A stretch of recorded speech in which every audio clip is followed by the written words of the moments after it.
이 시간 하나님께 주시는 말씀 마태복음 9장 9절부터 13절까지의 말씀입니다. 신약성경 13면에 있는 마태복음 9장 9절부터 13절까지의 말씀을 저희가 한 목소리로 천천히 함께 봉독하겠습니다. 예수께서 그곳을 떠나 지나가시다가 마테라 하는 사람이 세관에 앉아 있는 것을 보시고 이르시되 나를 따르라 하시니 일어나 따르니라. 예수께서 마태의 집에서 앉아 음식을 잡수실 때에 많은 세리와 죄인들이 와서 예수와 그의 제자들과 함께 앉았더니 바리새인들이 보고 그의 제자들에게 이르되 어찌하여 너희 선생은 세리와 죄인들과 함께 잡수시느냐. 예수께서 들으시고 이르시되 건강한 자에게는 의사가 쓸데없고 병든 자에게라야 쓸데있느니라. 너희는 가서 내가 궁유를 원하고 제사를 원하지 아니하노라 하신 뜻이 무엇인지 배우라. 나는 의인을 부르러 온 것이 아니요 죄인을 부르러 왔노라 하시니라.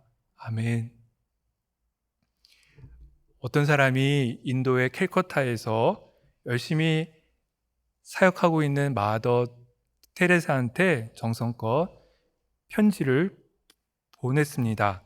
편지의 내용은 이러했습니다. 저도 인도의 캘커타에 가서 불쌍한 사람들을 돕고 싶은데 수녀님 허락해 주셨으면 감사하겠습니다. 이 사람은 최근에 자신의 삶에 큰 어려움들을 많이 겪었습니다. 몸도 마음도 많이 지치고 피곤하고 힘든 상태에 있었죠. 그래서 그가 생각하던 중에 정말 어려운 사람들을 돕는 이 봉사의 시간들을 통해 자신의 삶에 새로운 자극을 주고 새로운 활력소가 될 수 있지 않을까라는 생각을 가지고 이렇게 마더 테레사한테 정성껏 편지를 보냈던 것이었습니다. 하지만 편지를 보냈는데도 이 마더 테레사로부터 아무런 답신도 오지 않았습니다. 오히려 편지를 보냈다는 것조차 잊어버릴 만큼 오랜 시간이 지났을 때 그때야 비로소 편지 한 통을 받게 되었는데 그 편지에는 이렇게 답신이 적혀 있었습니다. 오지 마십시오. 먼저 당신 주변을 살펴보십시오. 당신 주변에서 캘커타를 찾아 돌봐 주십시오. 오지 마십시오. 먼저 당신 주변부터 살펴보고 당신 주변에서 캘커타를 찾아 돌보라는 그러한 답신의 편지를 받을 수 있었다고 합니다. 한번 우리가 깊이 생각해 볼 만한 그러한 이야기입니다. 우리는 우리의 삶의 현장에서 하나님을 만납니다. 하나님과 함께하는 시간과 그 공간, 그 장소는 어느 특정한 곳, 특별한 곳, 또 어느 그러한 곳들만이 아니라 우리의 삶의 현장과 함께한다는 것을 우리가 잊지 말고 기억하는 것이 중요합니다. 하나님의 부르심은 내가 살아가는 그 삶의 현장에서 있습니다. 우리는 그곳에서 하나님과 함께하는 중에 하나님의 음성을 듣고 하나님을 만나며 그곳에서 하나님의 부르심에 응답하는 삶을 우리가 살게 된다는 것, 그것을 잊지 않는 것이 중요합니다. 이것은 분명한 하나님의 약속이길 뿐만이 아니라 이것이 하나님께서 우리를 인도하시는 하나님의 인도하심의 길임을 우리가 항상 기억해야 합니다. 오늘 본문 말씀 가운데 예수님의 일방적인 부르심을 받은 한 사람에 대한 이야기가 기록되어져 있습니다. 그도 자신의 삶의 공간에서 하나님의 부르심을 받지요. 그는 바로 세관에 앉아 세리를 보고 있던 마태라는 그러한 인물이었습니다. 우리가 앞서 예수님께서 당신의 사랑하는 많은 제자들을 부르실 때에도 그들이 일하고 있는, 그들이 삶을 살아가고 있는 삶의 현장에서 부르셨던 것들을 우리가 보지 않습니까? 예수님의 대표적인 제자 베드로를 부르실 때 그는 어부였고 금을 던지는 일을 하고 있었습니다. 그때 주님이 찾아가셔서 나를 따르라 말씀하시죠. 이 베드로가 물고기 잡고 있을 때 그의 삶의 현장에서 베드로를 부르셨던 것을 보게 됩니다. 우리는 뭔가 특별한 곳, 그리고 특별한 기적과 이사를 통해서 하나님의 부르심을 받고 하나님으로부터 소명과 사명을 받는다고 생각하지만 우리가 성경의 많은 인물과 많은 사건들을 보게 되면 그렇지 않다는 것을 보게 됩니다. 하나님의 부르심, 그것은 우리의 삶에서 일어난 일입니다. 또 내가 만나는 누군가, 그가 나에게 귀한 하나님의 말씀을 전해주는 사람이든 아니면 내가 도와줘야 될 부족하고 약하고 작은 사람이든 누군가의 만남을 통해서 우리는 하나님의 부르심과 하나님의 소명의 말씀을 듣습니다. 그리고 기도하는 중에 하나님의 말씀을 듣는 중에 하나님의 음성을 듣게 되는 것이지요. 이러한 하나님의 부르심 가운데 우리가 생각해야 될 중요한 하나의 특징은 하나님은 누군가를 부르실 때 그를 구별하거나 제한하지 않으시고 누구는 부르시고 누구는 부르지 않는 것이 아니라 모두 다 하나님의 부르심에 초청한다는 것입니다. 하나님의 뜻대로 부르시지요. 그러하기에 우리 주님은 하나님은 죄인도 부르십니다. 하나님의 뜻대로 부르시기 때문에 그렇습니다. 부족한 사람도 부르십니다. 왜냐하면 그것이 하나님의 뜻이기 때문에 그렇지요. 그리고 겉으로 보기에 그렇게 멋지지 않아도 그럼에도 그 사람의 속사람을 보시고 부르시는 하나님, 그것이 하나님이 원하신 대로 부르시는 하나님의 부르심의 방식인 것을 우리가 잊지 말아야 됩니다. 우리는 그런 생각을 하죠. 정말 내가 뭔가 잘하고 있을 때, 나의 상태가 좋을 때, 내가 뭔가 완벽한 모습을 추구하며 그 가운데 있을 때 하나님께서 나를 부르시고 나를 만나주시고 나에게 무엇인가 사명을 주시지, 그렇게 생각하는 그러한 경향들이 있습니다. 하지만 그렇지 않습니다. 우리가 내적으로 괴로운 중에도 그 시간이 오히려 하나님의 더 큰 부르심의 음성을 듣는 시간이고 순간이라는 것을 잊지 말아야 합니다. 힘들어하는 중에 우리를 새롭게 부르시는 하나님, 그 가운데 우리에게 귀한 소명과 사명을 주시는 하나님, 그것이 하나님의 부르심의 섭리의 방식임을 우리가 잊지 말아야 하는 것입니다. 이 세상의 평가가 아닙니다. 사람의 평가도 아니지요. 과거의 전통과 간습도 아닙니다. 하나님이 원하시는, 하나님이 먼저 우리를 찾으셔서 하나님이 우리를 부르시고 우리에게 사명을 맡기신다는 것, 그러하기에 하나님의 부르심은 오직 일방적입니다. 내가 원해서 선택하는 나의 차원의 일이 아니지요.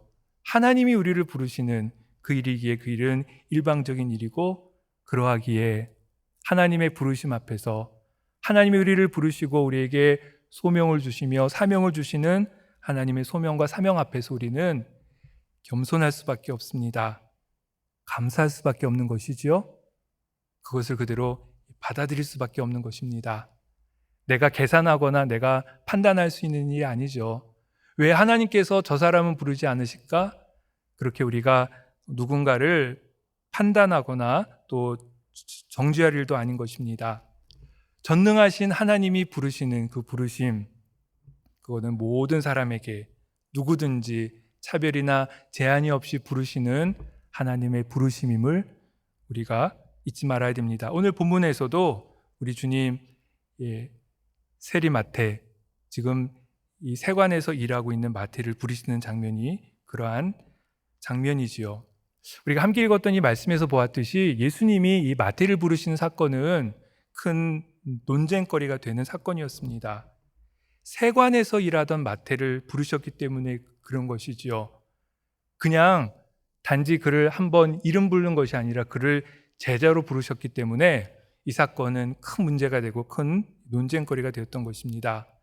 잘 알듯이 이 세리라는 직업은 그 당시 유대인들이 로마 제국을 대신해서 세금을 징수하는 일들을 담당하는 그러한 관리 일을 하는 것이었습니다. 그렇기 때문에 그들은 죄인으로 치부되는 가장 대표적인 인물들이었었죠.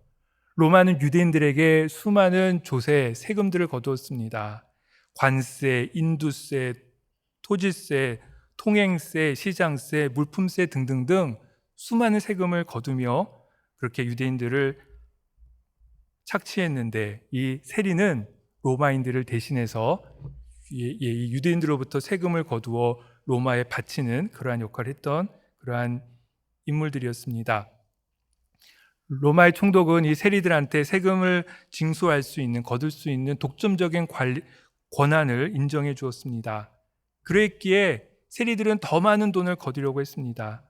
특별히 세리 중에 우두머리인 세리장은 공개 입찰을 통해서 예상되는 세입을 미리 먼저 로마에다가 바쳤습니다. 그리고 일정 기간 동안 세금을 걷어들이는 독점권을 가지고 자기가 로마에 바친 것 이상의 더 많은 것들을 거두어들이기 위해 자신의 민족, 자신의 동족인 유대인들을 그렇게 갈취했던 것이지요.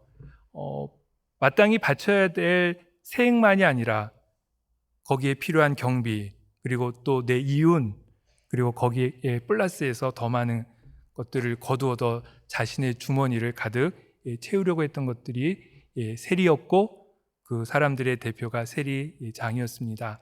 그러하기에 당연히 죄인 취급받을 수밖에 없었지요. 사람들로부터 멸시를 받았고 또 같은 민족의 배반자라는 낙인이 찍혀 있었습니다.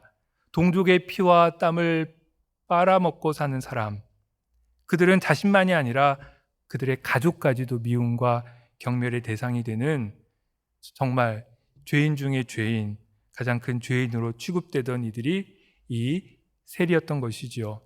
만약 세리가 회개하기를 원한다면 그들에게는 엄격한 기준이 적용이 되었습니다. 자신의 재산을 다 팔을 뿐만이 아니라 누군가한테 과하게 받았던 세금의 5분의 1을 더해서 갚아주어야만 하는 그러한 엄격한 회계 조건이 적용되어지기도 했습니다. 그런 세리 마태, 그를 주님께서 제자로 부르십니다. 그리고 그의 집에 들어가셔서 수많은 세리들과 함께, 죄인들과 함께 우리 주님 식사하십니다. 어떻게 그런 사람을 당신의 제자로 뽑을 수 있습니까? 만일 여러분이 누군가 나의 제자를 선택하는 그러한 기회가 주어진다면 그런 사람을 뽑으시겠습니까? 이왕이면 그렇죠. 겉으로 보기에도 좀 괜찮은 사람, 또 도덕적으로나 윤리적으로도 또 지혜나 지식도 충만한 사람, 그러한 사람을 내 가까이에 두고 나의 제자로, 나를 돕는 동역자로 그렇게 삼고 싶은 것이 대부분의 사람들의 마음일 것입니다. 하지만 오늘 본문은 그런 상황이 아닌, 우리가 납득하기 어려운 그러한 상황이 펼쳐지고 있습니다. 우리는 여기서 중요한 질문을 한 가지 하게 됩니다.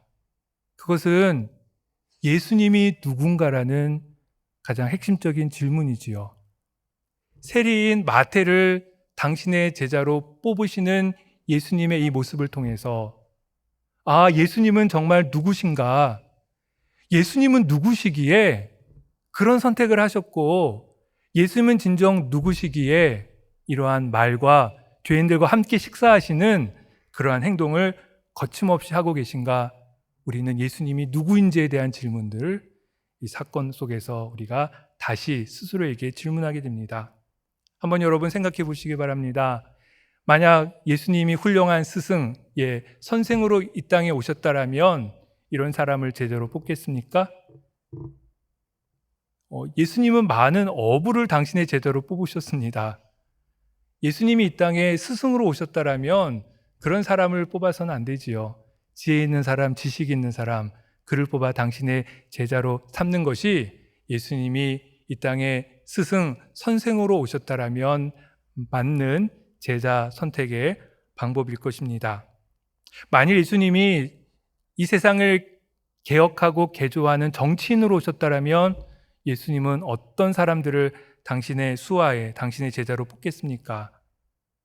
아마도 도덕적으로나 윤리적으로 깨끗한 사람을 뽑지 않겠습니까? 그런 사람과 같이 일해야 정말 정치인으로서, 세상을 개혁할 사람으로서 수월하게 쉽게 일할 수 있겠지요. 하지만 우리 주님, 그러한 목적으로 이 땅에 오신 분이 아니기에 왜 하나님의 아들인 그분께서 인간의 몸을 입고 이 땅에 오셨는지, 지금 그것을 보여주기 위해 오늘 본문에서 우리 주님 세리, 죄인 중에 죄인인 이 사람을 당신의 제자를 뽑는 것을 통해서 우리에게 예수님 자신이 누구인지를 분명하게 보여주고 계신 것입니다. 오늘 함께 읽은 이 본문의 말씀 가운데 우리 주님 말씀하시지요. 12절 말씀입니다. 예수께서 들으시고 이르시되 건강한 자에게는 의사가 쓸데없고 병든 자에게라야 쓸데있느니라. 건강한 자에게는 의사가 쓸데없고 병든 자에게라야 쓸데있느니라. 죄인을 불러 회개시키고 그 죄인과 함께 하시기 위해 이 땅에 오신 그 분명한 목적이 있으셨기에 오늘 본문에서 많은 사람들이 죄인으로 거부하며 거절하던 이 마태를 우리 주님 당신의 제자로 뽑으셨던 것입니다.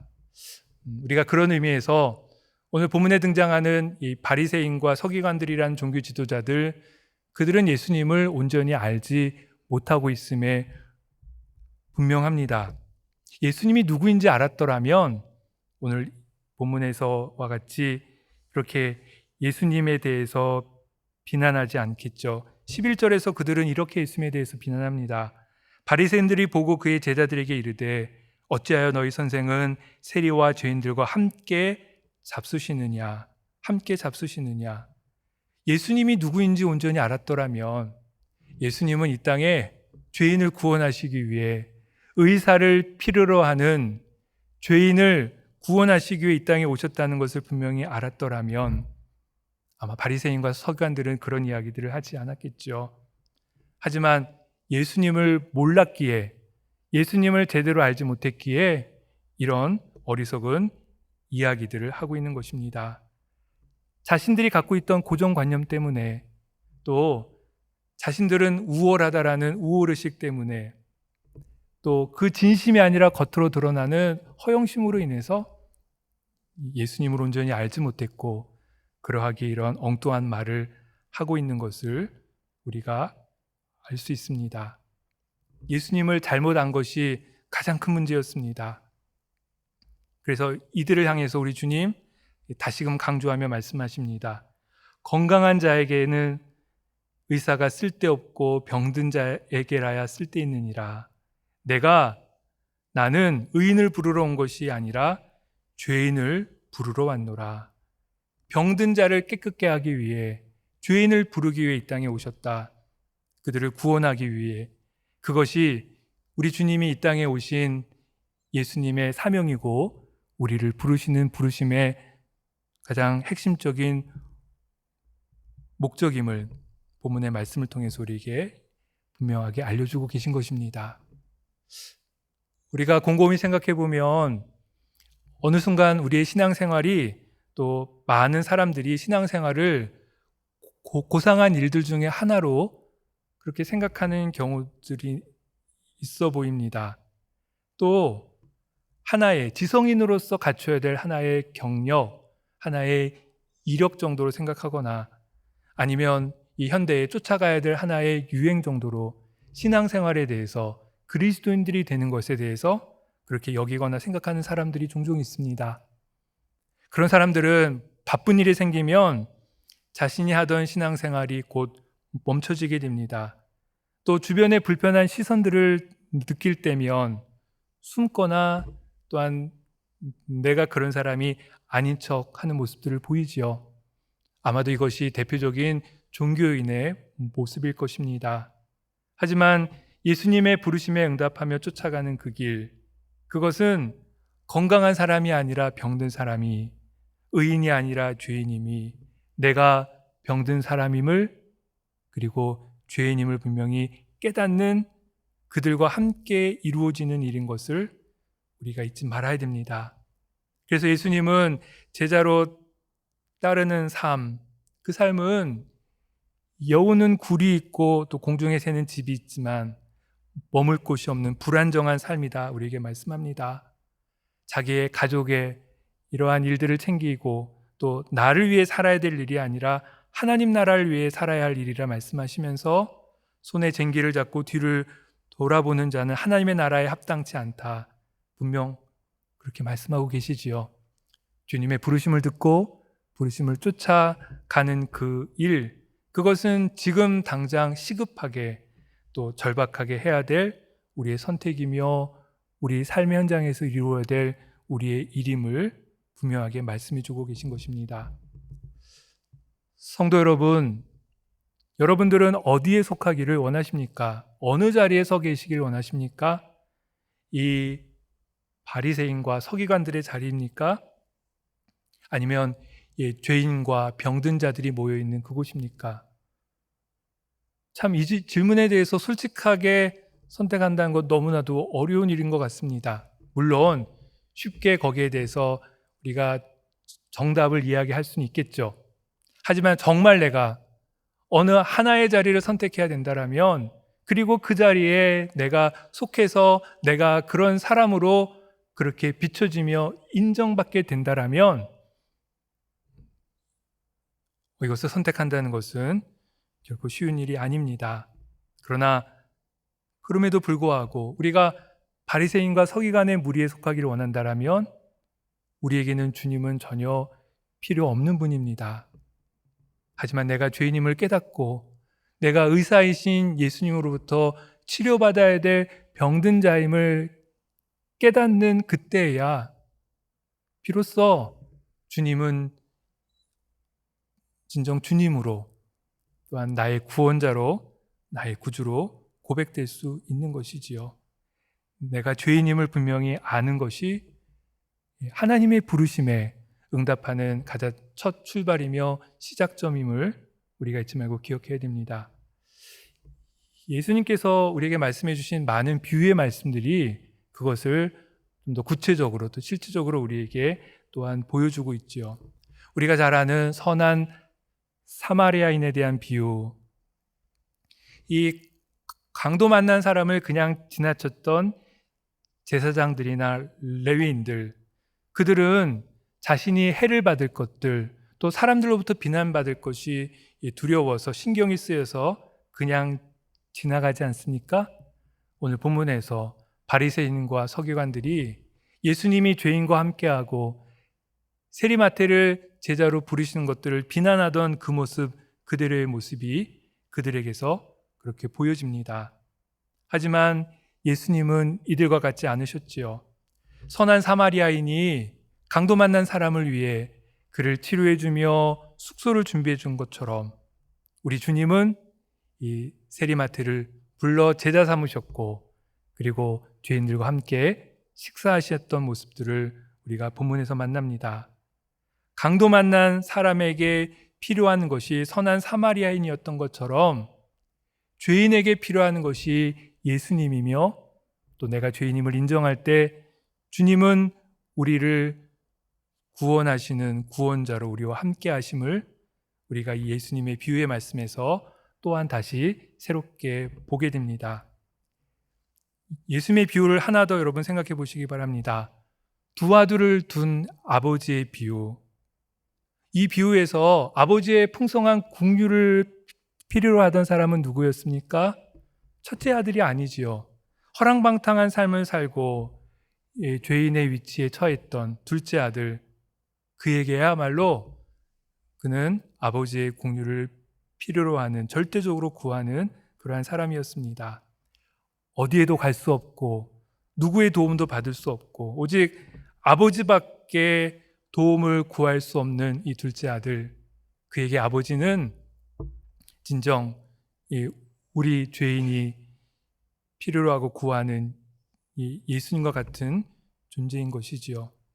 그때 이 둘째 아들은 이런 이야기를 합니다. 아들이 이르되 아버지, 내가 하늘과 아버지께 죄를 지었사오니 지금부터는 아버지의 아들이라 일컬음을 감당하지 못하겠나이다.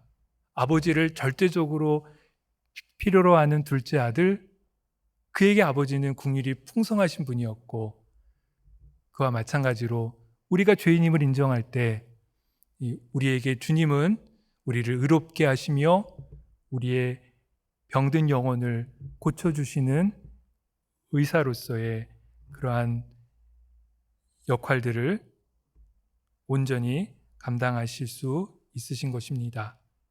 결코 바리새인과 서기관들은 자신이 죄인이라 생각하지 않았습니다. 그들에게는 안정된 삶이 있었죠. 그들은 자신이 강도 만날 위험이 있다고는 결코 생각하지 않았습니다. 그랬기에 이 선한 사마리안 같은 그러한 사람의 도움의 필요도 전혀 생각하지 못했죠. 그와 마찬가지로 그들은 도덕적으로나 율법적으로 온전하다고 생각했습니다. 자신들이 탕자와 같은 사람이 되리라고는, 그렇게 될 것이라고는 결코 생각하지 않았지요. 그러했기에 그들은 자신을 제대로 보지 못했습니다. 그들도 언제든지 강도 만날 수 있는 자임을, 갑작스럽게 닥치는 위기와 환난 앞에서 자신도 언제든지 무너지며 지금은 안정된 삶이라 그렇게 생각하던 그 모든 것들이 흔들리고 무너질 그때가 있다는 것을 이 바리새인과 서기관들은 알지 못했죠. 자신이 죄인임을 깨닫지 못했기 때문에 그런 것입니다. 그러하기에 주님에 대한 필요도 결코 없었던 것입니다. 그와 마찬가지로 율법적으로 자신들이 완벽했다 생각기에 그들은 허랑방탕했던 둘째 아들과 자신을 같이 동일시 생각할 이유가 전혀 없었습니다. 하지만 그들도 언제든지 무너질 수 있는 자이며, 또한 그들이 진정 하나님의 율법에 온전하지 않음을 그들이 깨닫고 안다라면 그들은 자기 의로 의로울 수 없는 그러한 둘째 아들과 같은 존재가 될 수 있다는 것을 그들은 생각해야 했는데, 그것을 생각하지 못함으로 오늘 본문에서처럼 주님을 비난하는, 주님을 거부하는 그러한 자리에 서 있을 수밖에 없었던 것입니다. 영성학자인 헨리 나우에는 두려움을 떠나 사랑의 집으로라는 책에서 우리가 하나님의 사랑을 신뢰하여야만 풍성한 열매를 거둘 수 있다, 정말 하나님께 우리가 의지하고 맡길 때 풍성한 열매를 맺을 수 있다라고 이야기를 하면서 풍성한 열매를 맺는 삶의 중요한 원칙 3가지를 이야기해 주고 있습니다. 첫 번째는 이 연약함입니다. 이 연약함, 강함이 아니죠. 연약함을 말합니다. 우리 주님께서 거룩한 하나님, 하나님의 아들이셨지만 신적인 능력을 다 버리고 십자가에 죽으시는 연약한 자리에 서 계심으로 우리가 새 생명을 얻었던 것처럼 우리도 삶의 풍성한 열매를 맺기 원한다라면 우리가 강함과 힘과 그것을 추구할 것이 아니라 점점 더 연약해지고 작아지며 우리의 연약함을 고백하는 깊은 믿음의 자리에 이르러야 한다, 우리에게 첫 번째로 이야기해 주고 있습니다. 두 번째는 감사를 말합니다. 우리가 성공에 집착하다 보면 감사할 마음을 쉽게 잊게 됩니다. 어떻게든지 나의 가치를 증명하는 데만 집중하다 보니 감사를 떠올릴 여유가 없어지지요. 하지만 우리 주님 나사로의 무덤 앞에서 먼저 하나님 앞에 감사하며 하나님의 일을 이루셨습니다. 오병이어의 엄청난 기적을 행하실 때에도 먼저 감사하셨죠. 당신의 사랑하는 제자들과 함께 하셨던 그 마지막 식사 앞에서도 우리 주님 감사함으로 제자들과 함께하는 시간을 보내셨습니다. 감사야말로 이 열매 맺는, 풍성한 열매 맺는 삶의 중요한 원리다 우리에게 이야기해 주고 있습니다. 그리고 하나 더, 돌봄입니다. 돌봄. 무엇인가를 지배하고 통제하고 위에서는 그것이 아니라 내가 누군가의 작은 돌봄을 베풀고 또 내가 누군가의 돌봄 가운데 작아지며 거하는 그러한 삶 속에서 우리의 신앙이 풍성한 열매를 맺는다, 우리에게 설명해 주고 있습니다. 강함이 아니라 연약함이지요. 무엇인가에 대한 비판과 비난이 아니라 감사이고, 그리고 지배와 통제가 아니라 오히려 돌봄이며 긍휼을 베푸는 것, 거기로부터 우리의 삶에 풍성한 열매가 있음을 생각해 보게 됩니다.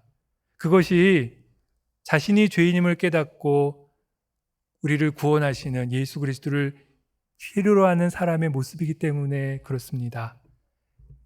내가 병든 자임을 깨닫고 의사를 필요로 하는 그러한 존재임을 분명히 알기 때문에 그런 것이지요.